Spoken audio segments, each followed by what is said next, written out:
Thank you very much, dear Volodymyr, fellow leaders, people of Ukraine. The 24th of February 2022 is a day that will live forever in infamy.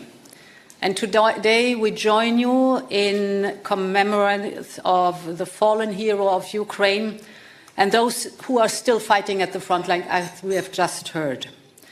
A peaceful nation was invaded with no reason except Putin's imperial obsession.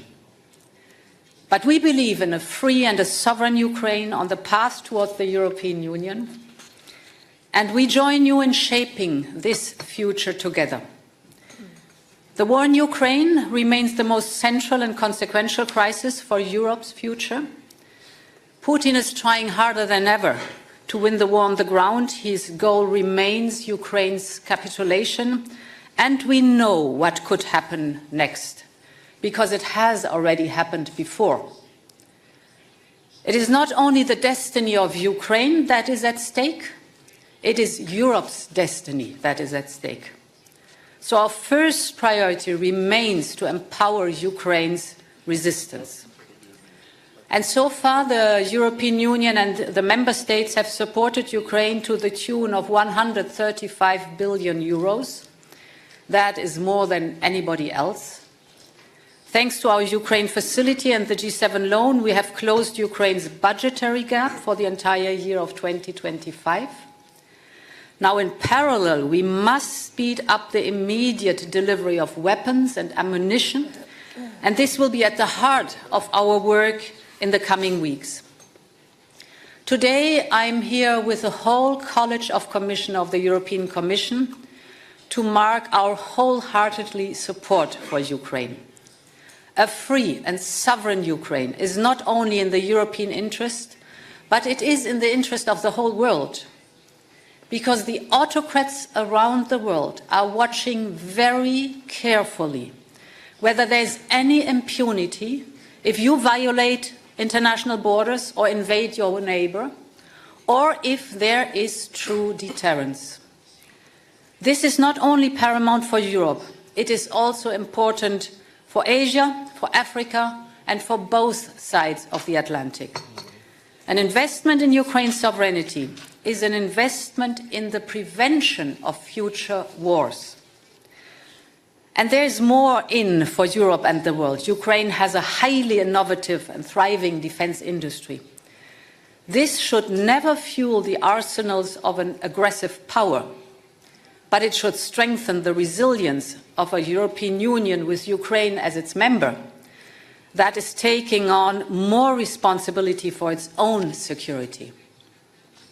Ukraine has a lively startup scene with a lot of experience in the rising sectors like artificial intelligence and drones.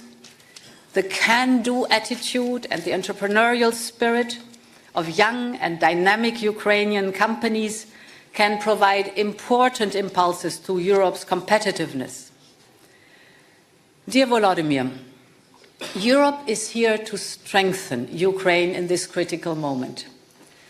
I can announce that a new 3.5 billion euro payment for Ukraine will arrive already in March.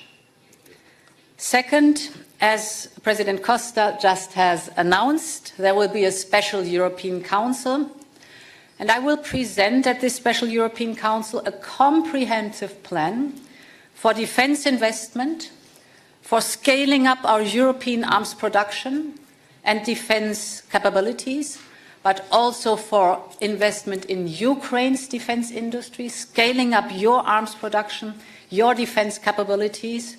So this will be a plan for the European Union and for Ukraine. And then there's a third point I want to speak about. That is energy. For 3 years, Russia has sought to plunge Ukraine into darkness by relentlessly targeting the energy infrastructure. Therefore, the Commission has prepared an ambitious package on energy security.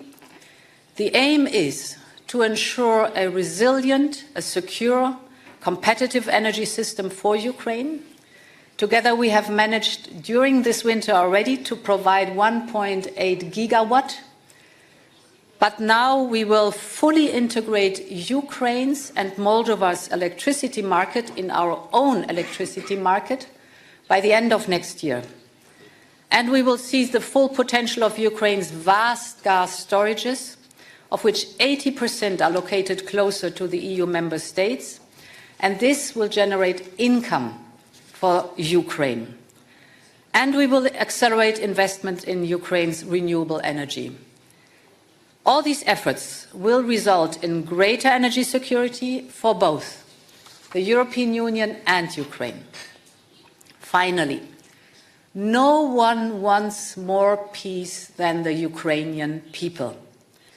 But they want a just and a lasting peace. And this only comes through strength. And this is why we strengthen your economy. This is why we increase the resilience of your energy sector. This is why we will continue training and equipping your troops. Think of the importance of artillery ammunition, for example. This is why we have to provide security guarantees backed by the United States. This is why today we are adopting the 16th package of sanctions. We will increase punitive sanctions against Russia until they demonstrate true willingness to achieve a lasting peace agreement. We stand by Ukraine for as long as it takes. I cannot wait for the moment, after having listened also to your soldier at the front line, till we start to reconstruct Ukraine again, Ukraine as a member of the European Union. Slava Ukraini. Thank you so much.